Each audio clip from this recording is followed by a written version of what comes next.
الحمد للہ العزیز القہار والصلاة والسلام علی النبی المختار وعلی آلہ الاطہار واصحابہ الاخیار اما بعد فاعوذ باللہ من الشیطان الرجیم بسم اللہ الرحمن الرحیم فانکحوا ما طاب لکم من النساء مثنی وثلاث ورباع ان اللہ وملائکتہ یصلون علی النبی یا ایھا الذین آمنوا صلوا علیہ وسلموا تسلیما اللہم صلی علی سیدنا و اصحاب سیدنا و مولانا محمد وبارک وسلم وصلی علیہ الصلاۃ والسلام علیک یا رسول اللہ وعلی آلک و اصحابک یا سیدی یا حبیب اللہ الصلاۃ والسلام علیک یا نبی اللہ وعلی آلک و اصحابک یا شفیع المذنبین۔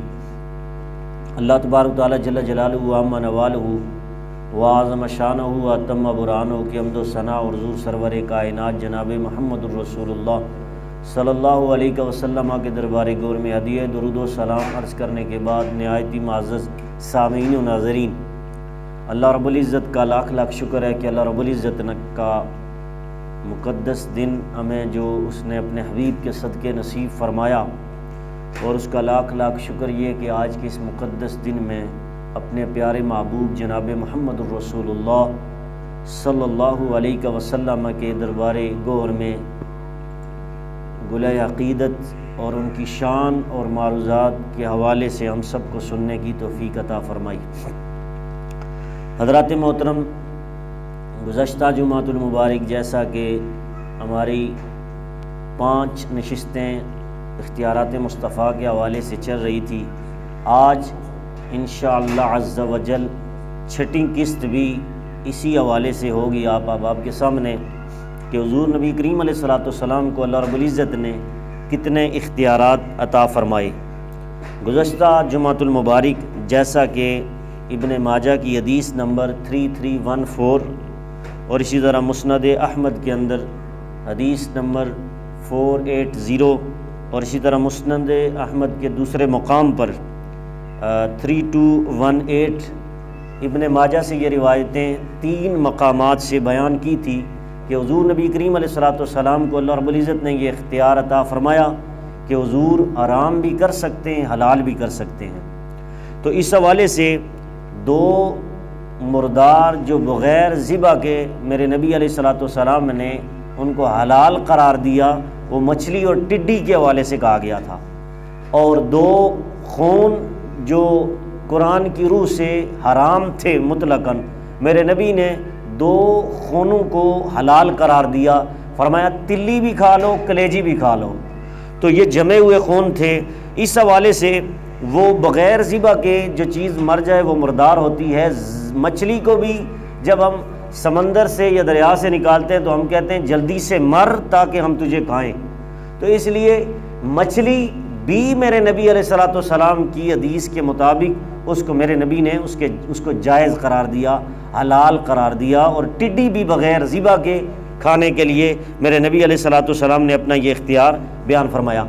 اب یاد رکھیے کہ پوری روح انسانیت کے لیے اللہ رب العزت نے قرآن مجید کے اندر سورہ نساء کی آیت نمبر 3 جو خطبے میں نے پڑھی، اس میں اللہ رب العزت ارشاد فرماتا ہے فَانْكِحُوا، پس نکاح کر لو، کس سے؟ مَا طَابَ لَكُمْ، جو تمہیں پسند آ جائے، مِنَ النِّسَاءِ 2 سے کرو، مثنی 3 سے کرو، وَرُبَاع مثنی وَثُلَاثَ وَرُبَاع 3 سے کرو اور 4 سے کرو۔ یعنی کہ یہ قرآن کی آیت سورہ نساء کی آیت نمبر 3 میں اللہ رب العزت ارشاد فرماتا ہے سب کے لیے، حضور کی امت کے لیے یہ حکم ہے کہ 1 شادی کر سکتے ہو ایک وقت میں، 1 نکاح، 2 نکاح، 3 نکاح، 4 نکاح کر سکتے ہیں، 5واں نکاح بیک وقت ایک ہی موجودگی میں آپ 5 بیویاں نہیں کر سکتے، 5 نکاح نہیں کر سکتے۔ لیکن یاد رکھیے یہ اس امت کے ہر فرد کے لیے یہ قرآن کا حکم فرض قطعی کی دلالت کرتا ہے کہ ہر بندہ، شریعت کا حکم ہے ایک ہی وقت میں 5 بیویاں نہیں رکھ سکتا، 4 بیویاں رکھ سکتا ہے۔ لیکن میرے نبی علیہ الصلوۃ والسلام کی یہ حدیث سن کر آپ کو پتہ چلے گا کہ میرے نبی اس معاملے میں بھی اختیار رکھتے ہیں۔ اٹھائیے بخاری شریف کے اندر یہ حدیث پاک، یعنی کہ بخاری کی حدیث نمبر 5278، دوسرے مقام پر 5230، تیسرے مقام پر 3110، چوتھے مقام پر 3714 اور چھٹے مقام پر 3729 اور ساتویں مقام پر 3767 یہ بخاری کے اندر ہے۔ اور اسی طرح مسلم شریف کے اندر حدیث نمبر 6307 سے لے کر 6311، یعنی کہ 6311 یہاں تک یہ 5 مقام پر یہ حدیث پاک موجود ہے۔ بخاری اور مسلم کے اندر جو حدیث آ جائے یہ متفق علیہ حدیث ہوتی ہے۔ اسی طرح ترمذی شریف کے اندر یہ 2 مقام پر 3838، اسی طرح 3836، ابو داؤد شریف کی 2071 اور اسی طرح ابن ماجہ 1998 1999، مسند احمد کی 18946۔ یعنی کہ یہ ریفرنس بتائیں اس لیے کہ قرآن کہتا ہے ایک ہی وقت میں صرف 4 نکاح کر سکتے ہو۔ کتنے؟ 4 نکاح۔ لیکن یاد رکھیں کہ یہ جو میں نے ریفرنس بیان کیے بخاری اور مسلم سے، حضرت مولا کائنات علی کرم اللہ وجہ الکریم ان کے بارے میں آتا ہے کہ سمعت النبی صلی اللہ علیہ وسلم یقول ان بنی المغیرہ استاذنوا فی ان ینکح علی ابنتہم فلا آذنوا۔ یہ روایت بخاری اور مسلم اور ابن ماجہ ترمذی کے اندر روایت موجود ہے۔ میرے نبی علیہ السلام سے سنا گیا کہ آپ فرما رہے تھے کہ بنی مغیرہ نے مجھ سے اجازت مانگی ہے۔ بنی مغیرہ ایک قبیلہ تھا، ایک خاندان تھا، اس نے نبی علیہ السلام سے اجازت مانگی ہے کہ وہ علی رضی اللہ تعالیٰ عنہ سے وہ اپنی بیٹی کا نکاح کرنا چاہتے ہیں۔ علی رضی اللہ تعالیٰ عنہ کے ساتھ اپنی بیٹی کا نکاح کرنا ہے، جبکہ اس سے قبل سیدۃ النساء جناب فاطمہ سلام اللہ علیہ کثیرہ جو میرے نبی کی لخت جگر ہیں اور میرے نبی کے جگر کا ٹکڑا ہیں، وہ ان کے عقد نکاح میں ہیں۔ قرآن کہتا ہے ایک وقت میں آپ 4 شادیاں کر سکتے ہیں۔ فنکحوا ما طاب لکم من النساء مثنی، جو بھی لڑکی تمہیں پسند آ جائے دوسری سے کرو، تیسری سے کرو، چوتھی سے کرو، 5ویں سے نہیں کر سکتے۔ قرآن نے جب حکم دے دیا کہ دوسری سے بھی شادی کر سکتے ہیں، تیسری سے بھی، چوتھی سے بھی، لیکن یہاں حضرت مولا کائنات کو میرے نبی علیہ السلام کے نکاح پر مغیرہ کے لوگ جو تھے، بنی مغیرہ کے، انہوں نے اجازت طلب کی کہ یا رسول اللہ آپ اجازت دیں، ہم اپنی بیٹی کا نکاح علی سے کرنا چاہتے ہیں، یعنی دوسرا نکاح کرنا چاہتے ہیں۔ تو میرے نبی علیہ السلام نے انہیں اجازت نہیں دی۔ اب مجھے بتائیں وہاں پر مولا علی یہ اعتراض کر سکتے تھے کہ جن کی شان یہ ہے، میرے نبی نے فرمایا علی مع القرآن والقرآن مع علی، علی قرآن کے ساتھ ہے اور قرآن علی کے ساتھ ہے۔ جس بندے کو قرآن سے جوڑا جا رہا ہے اس کے علم کا آپ احاطہ کر سکتے ہیں۔ اس مولا کائنات کو یہ قرآن کی آیت پتہ تھی کہ قرآن کہتا ہے کہ دوسری بھی کرو، تیسری بھی کرو، چوتھی بھی کرو۔ انہوں نے اعتراض نہیں کیا، انہیں پتہ چل گیا کہ جو ایک بھی میرے نکاح میں ہے وہ کسی سے کم نہیں ہے، اس لیے میرے نبی نے دوسری کی اجازت نہ دی۔ پتہ یہ چلا قرآن کہتا ہے 4 شادیاں ایک وقت میں 4 نکاح کر سکتے ہو، لیکن میرے نبی کا اختیار یہ ہے کہ مولا کائنات اپنے داماد کو دوسرے نکاح کرنے کی اجازت نہ دی اور انکار کر دیا۔ پتہ یہ چلا میرے نبی چاہیں تو کسی کے لیے کوئی حکم جائز فرما دے، کسی کے لیے ناجائز فرما دے۔ ایک وقت میں 4 شادیاں ہم کر سکتے ہیں، 5ویں نہیں کر سکتے۔ علی علیہ السلام، علی رضی اللہ تعالیٰ عنہ کو دوسرا نکاح کرنے کی اجازت نہ دی، اور خود میرے نبی نے ایک وقت میں کتنے نکاح کیے؟ 13 نکاح کیے۔ کتنے؟ 11 سے 13 کا حدیث کے اندر لفظ موجود ہے۔ اور ایک وقت میں عقد نکاح میں میرے نبی کی 5 سے 7 بیویاں تھی ایک ہی وقت میں۔ جس نبی کے سینے پر قرآن اترا، قرآن میں اللہ کہتا ہے ایک وقت میں 4 نکاح کر سکتے ہو، لیکن میرے نبی نے ایک وقت میں 6 سے 7 نکاح کیے۔ پتہ یہ چلا میرا نبی میرے نبی کی جو طبیعت ہے وہی میرے نبی کی شریعت ہے. میرے نبی کی جب طبیعت بن جائے جس معاملے میں وہی میرے نبی کی شریعت بن جاتی ہے. لہذا میرے نبی کی طبیعت اور میرے نبی کا جو قدم ہے, جہاں پر میرے نبی کا قدم لگتا ہے وہاں سے شریعت بن جاتی ہے. اور ہمارے بارے میں یہ ہے کہ ہم شریعت کے معاملے میں طبیعت کا استعمال نہیں کر سکتے, طبیعت کا استعمال نہیں کر سکتے. اگر طبیعت کا استعمال کریں گے دنیا و آخرت کا معاملہ گڑبڑ ہو جائے گا.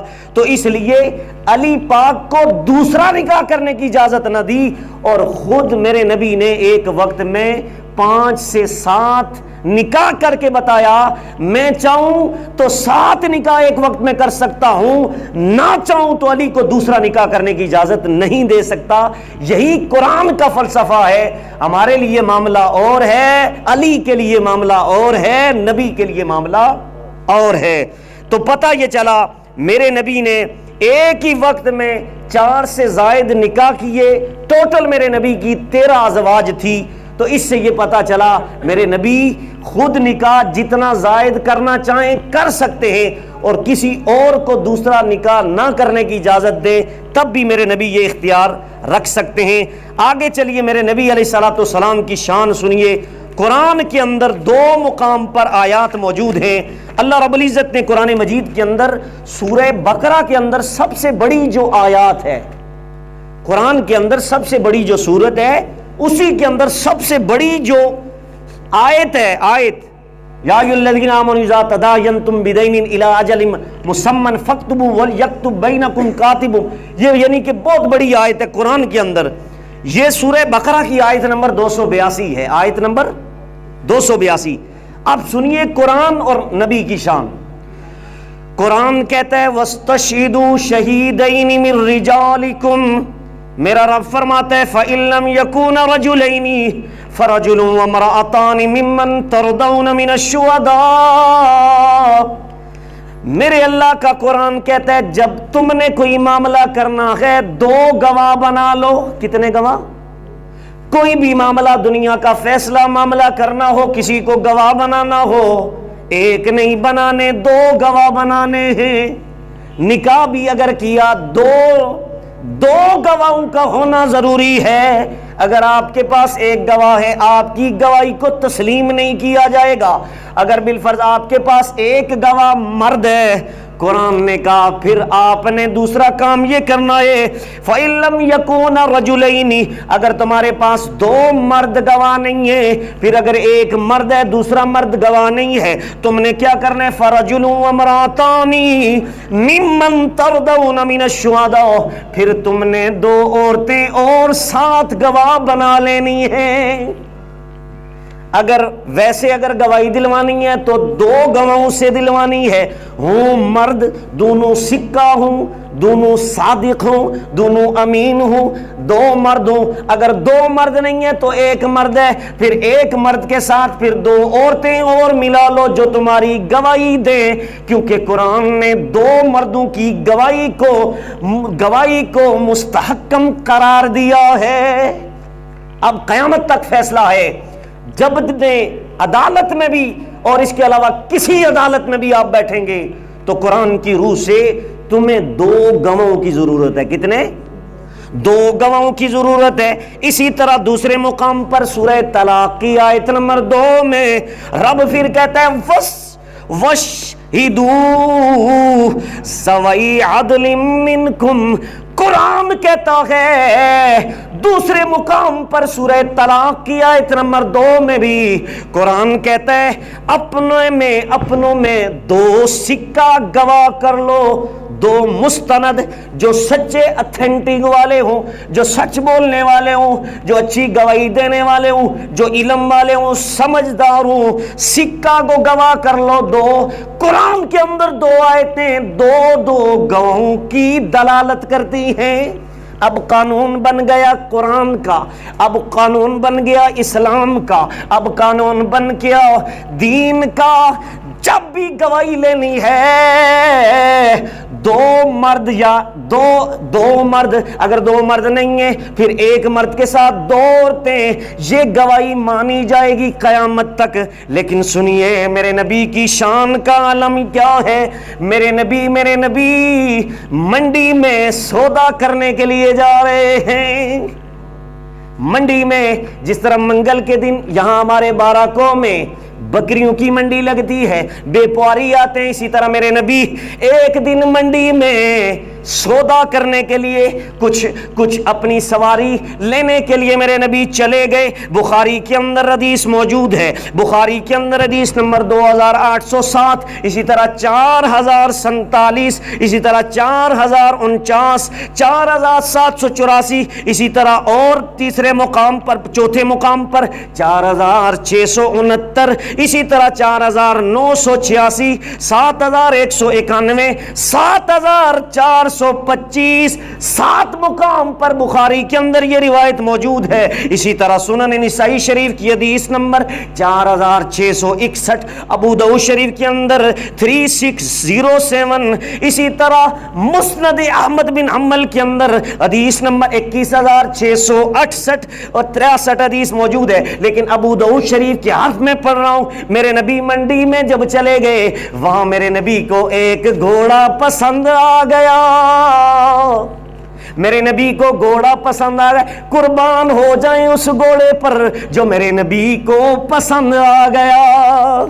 وہ گھوڑا میرے نبی کو جب پسند آ گیا، حدیث کے اندر لفظ موجود ہیں، ساتھ میرے نبی کے ایک صحابی وہ بھی منڈی میں چلے گئے، ان کا نام ہے ابن خزیمہ، یہ بھی ساتھ ہے۔ اب گھر سے جب بندہ ساتھ کسی صرف سودا لینے کے لیے نکلتا ہے، ساتھ کوئی گواہ لے کر نہیں جاتا۔ میرے نبی کو کیا پتا تھا کہ آج گواہوں کا مطالبہ کیا جائے گا۔ میرے نبی جب منڈی میں پہنچے اور وہاں پر ایک بندے سے سودا طے پا گیا، جس کا گھوڑا میرے نبی کو اچھا لگا، اس سے سودا ہو گیا۔ میرے نبی نے اسے قیمت بتائی، اس نے کہا ٹھیک ہے مجھے وعدہ ہے میں اتنے میں آپ کو یہ سیل کر رہا ہوں، آپ کو یہ فروخت کر رہا ہوں یہ گھوڑا۔ میرے نبی نے جب وہ گھوڑا لے لیا، میرے نبی نے کہا تو میرے ساتھ پیچھے پیچھے چل، اس گھوڑے کو بھی ساتھ لے کر آ، میں آگے آگے چلتا ہوں۔ میرے نبی کی سپیڈ ذرا تیز تھی، میرے نبی تھوڑا سا تیز کر رہے تھے،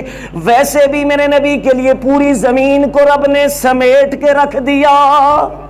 میرے نبی جب چڑھائی، اگر آگے سے جگہ اوپر ہوتی تو میرے نبی پاؤں رکھتے، وہ جگہ نیچے چلی جاتی، اور اگر میرے نبی کے آگے چلیں زمین نیچے ہو تو میرے نبی قدم رکھے زمین اوپر آ جائے۔ یہ میرے نبی کی شان ہے۔ اب میرے نبی وہاں سے چل رہے، تیز تیز چل رہے، ساتھ خزیمہ بھی ہیں، پیچھے اس بندے کو کسی اور گاہک نے پکڑ لیا، کہنے لگا بتاؤ یار گھوڑا تمہارا بڑا خوبصورت ہے، اسے پتہ نہیں پہلے نبی کے آگے بک چکا ہے، یہ میرے نبی کی سواری بن چکا ہے۔ اب اس کو لوگوں نے کہا اگر یہ 10,000 روپیہ تو نے آگے بیچ دیا، کسی نے لالچ دے کر کہا کہ جتنے کا تم نے بیچا اس سے زائد پیسے تمہیں دیتے ہیں، مجھے دے دو، وہ دھوکے میں آ گیا، وہ لالچ میں آ گیا، جس نے پہلے میرے نبی کو بیچ دیا تھا اس نے کہا چلیں ٹھیک ہے۔ آگے آ کر میرے نبی سے وہ کہنے لگا جس نے میرے نبی کو گھوڑا دیا، کہنے لگا یا رسول اللہ، یا رسول اللہ، یہ گھوڑا تو اور کوئی لینے لگا ہے، میں نے اور کسی کو بیچ دیا۔ میرے نبی نے فرمایا میرے ساتھ تیرا سودا طے ہو چکا ہے، پہلے سے تو نے میرے ساتھ سودا طے کر لیا ہے، اب تو کسی کو نہیں دے سکتا۔ اب اس نے کیا کیا، کہنے لگا یا رسول اللہ آپ کوئی گواہ پیش کریں کوئی۔ اب میرے نبی علیہ الصلوۃ والسلام کے ساتھ حضرت ابن خزیمہ تھے، ایک ہی صحابی رسول تھے، پتہ تو نہیں تھا یہ معاملہ ہوگا، تو گواہی کے لیے قرآن کہتا ہے 2 گواہ پیش کرو، کتنے؟ تو ایک ہی گواہ، لیکن وہ بھی ان کی موجودگی میں سودا نہیں ہوا، ان کی موجودگی میں سودا نہیں ہوا.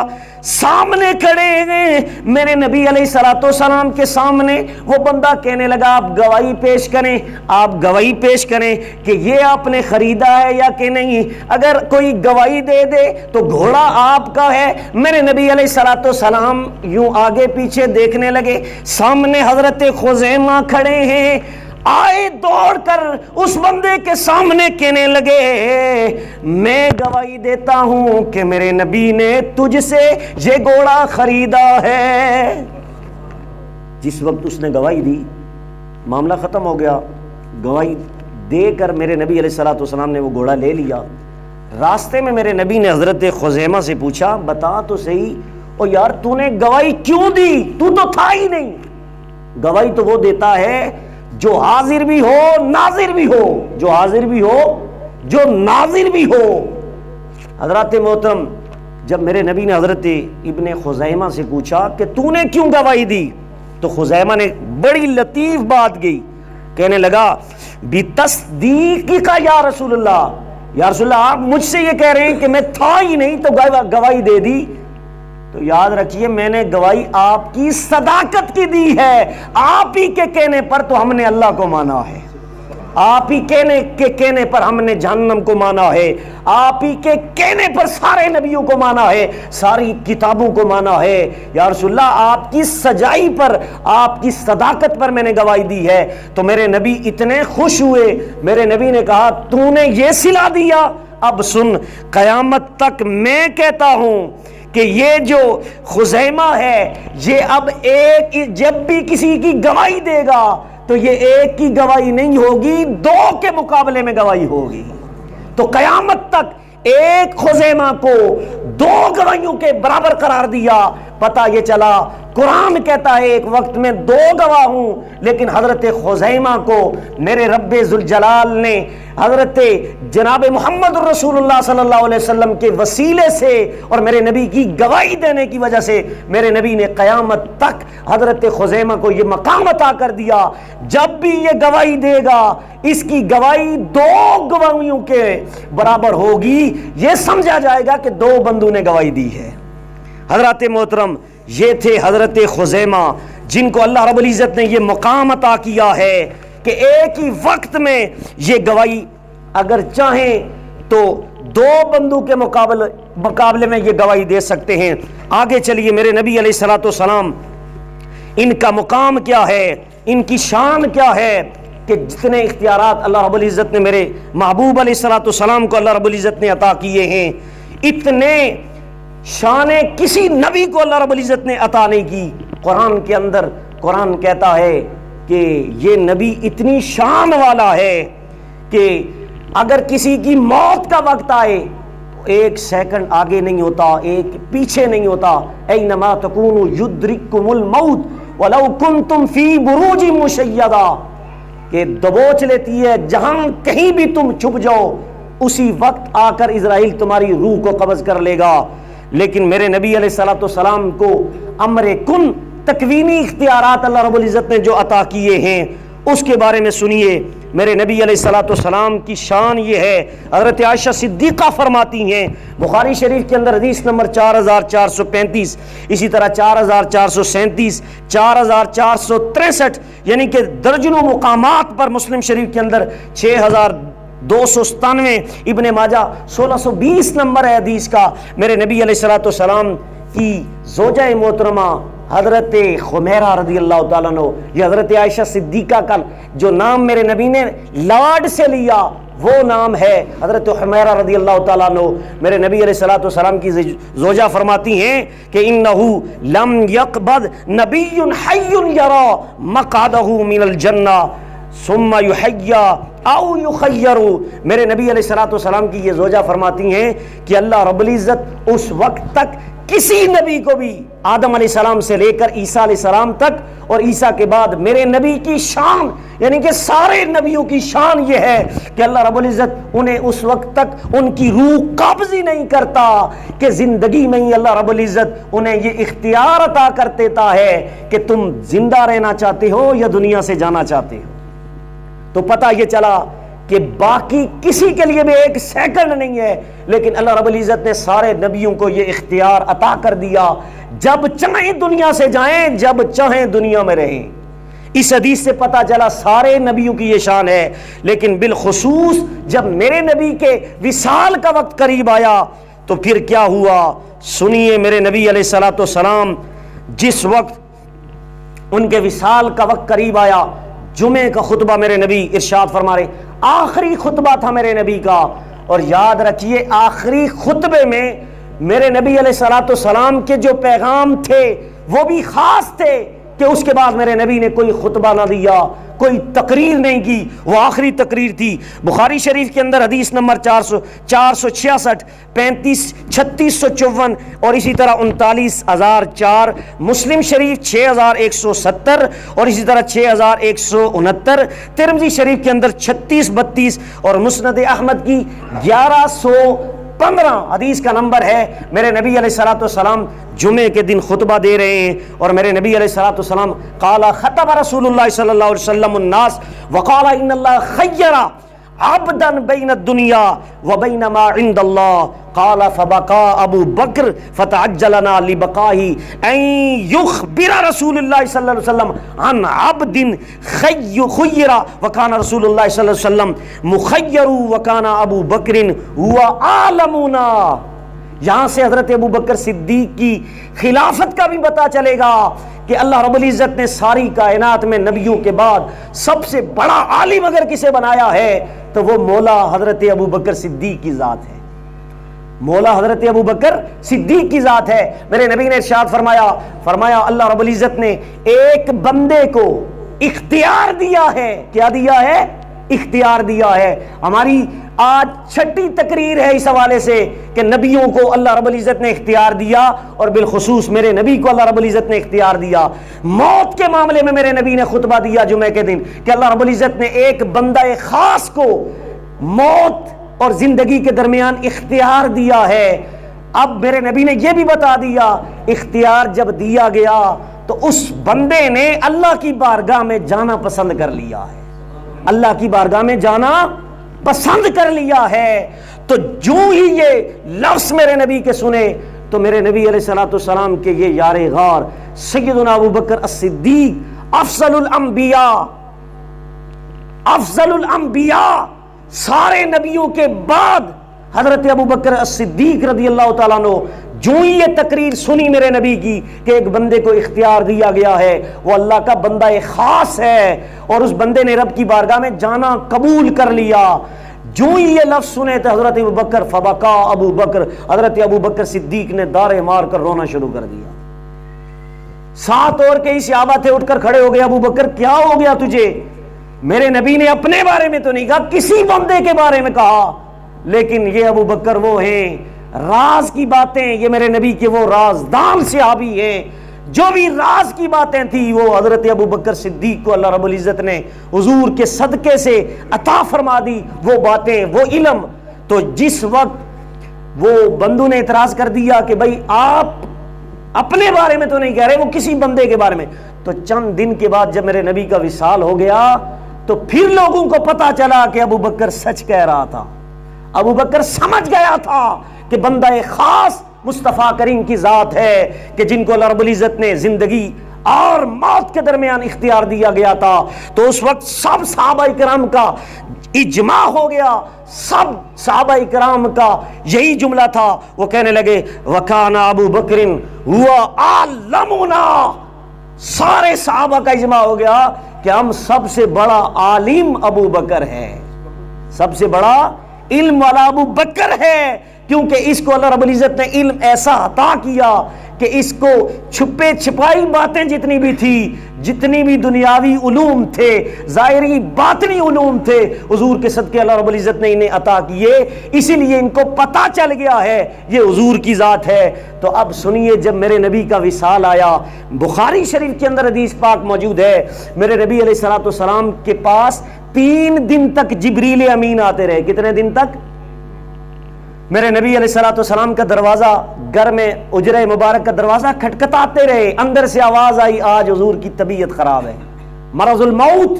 میرے نبی علیہ الصلوۃ والسلام کی جو بیماری تھی وہ شدید شدت اختیار کر گئی تھی، لیکن حضرت فاطمہ کہتی جا چلا جا جبریل۔ حضرت جبریل حضرت فاطمہ کے کہنے پر واپس چلے جاتے۔ تیسرے دن پھر آئے اور ساتھ ایک بندہ اور لے کر آئے۔ وہ بندہ نہیں تھا بلکہ قرآن کی بل عباد مکرمون، قرآن کی آیت ہے کہ جتنے بھی فرشتے ہیں وہ اللہ کے عباد مکرمون، مکرم، اللہ کے تکریم شدہ اور اللہ کے قریبی بندے ہیں۔ فرشتوں کو بھی رب نے بندہ کہا قرآن کے۔ تو وہ حدیث کے اندر لفظ موجود ہے، وہ فرشتوں کا سردار تھا۔ کتنے فرشتوں کا؟ جس کا نام تھا اسماعیل۔ کیا نام تھا؟ اسماعیل۔ حضرت جبریل اسماعیل فرشتے کو لے کر آئے اور اس کی پاور کتنی تھی؟ وہ 1,00,000 فرشتوں کا بڑا تھا، 1,00,000 فرشتوں کا بڑا تھا۔ اور پھر وہ ہر ایک لاکھ والے جو تھے وہ ہر ایک لاکھ پر سردار تھے۔ اتنا بڑا فرشتہ تھا جو میرے نبی علیہ الصلوۃ والسلام کے پاس صرف اجازت طلب کرنے کے لیے آیا کہ اللہ نے کہا محبوب نے جو کہنا ہے وہی کرنا ہے۔ کیوں کہ حضور سے اجازت طلب کرنی ہے کہ آپ اللہ کی بارگاہ میں جانا چاہتے ہیں یا کہ نہیں۔ میرے نبی علیہ الصلوۃ والسلام نے کہا میں اب بھی اللہ کی بارگاہ میں جانا چاہتا ہوں۔ تو یہ ایک لمبی روایت ہے، انشاءاللہ بیان کروں گا، اس پر بھی 1 گھنٹہ چاہیے۔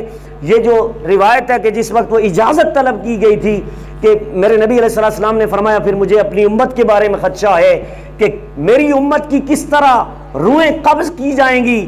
آج جتنا مرضی ہے تم مجھے عذاب میں مبتلا کر دو اور جتنی سختی میرے ساتھ روح نکالتے ہوئے کرنا چاہتے ہو کر لو، میری امت کے ساتھ ایسا معاملہ نہ کرنا۔